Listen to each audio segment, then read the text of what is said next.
minin goni yimɓe Ousmane Sonko wonɓe ga to Fouta. Minin koye ladde hemin goni hamin doppa. Min puɗɗi ko Bakel. Ɗo joni min paanima Wourossogui. Ladde nde foof wonti cuurki. On jeyani. Min dartaki noon. Ɗo ha Touba komin yaaɓe tan. Eyyi kala fof noon garɗo habde amen yo haaɓu tuuba mum ha tiiɗa. Kala jiɗɗo arde wallude min e taw min caggal Sindia Garba. Hamin ɗon mbaddi base amen. Min dartaki noon ɗo so yiɗi laamu ara. Min dartaki komin yaaɓe tan. Hamin pondi hen fof. An kam ko ƴewata ɗum heftinanima yimɓe he. Ok wadde keftindama koye bamɗi he. Holli bamɗi kuɗaɗi. Mbimami komi heftinanima e yimɓe amen he. No min maro mi soynimi cuurki mon tan gari mboɗo ƴeewa ɗum ko woni. Ah bon garɗa ko wallude min malla ko duma ɗo. Min ni mi famani manifestation mono ko yahat mi soynimi cuurki ni haran gari mi mboɗo yurno ladde nde. Her wuɗɗimi toro waɗoga e après mi haalama manifestation ko woni.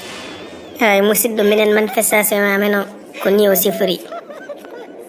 Wiyama Ousmane Sonko en soka duuɓi 2 mais yonani min jinno ko ɓeyde duuɓi 2 ɗum woni ko laawi min ko. Mi wona komi neɗɗo Ousmane Sonko min mo sikka gonɗon koye walludemo ndeka onon jiɗɗon ko ɓeyde min komi neɗɗo makko.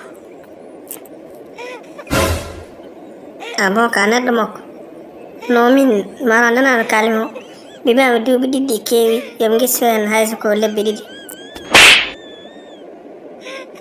No yomi gussi hen lebbi 4. Eyi wadde joni yoɓe gussi hirande. Joni wadde yoɓe gussi hen hirande lebbi 6. Wadde joni yo yaltu.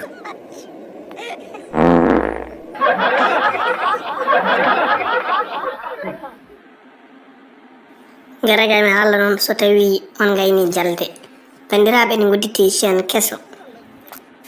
So tawi a yiɗi chaine on noon même commentaire o ma tawɗon liyam ma tawɗon commentaire o mbaɗamo cliquer holluma chaine o mbaɗa toon abonné ko toon batteren wadde vidéo ji.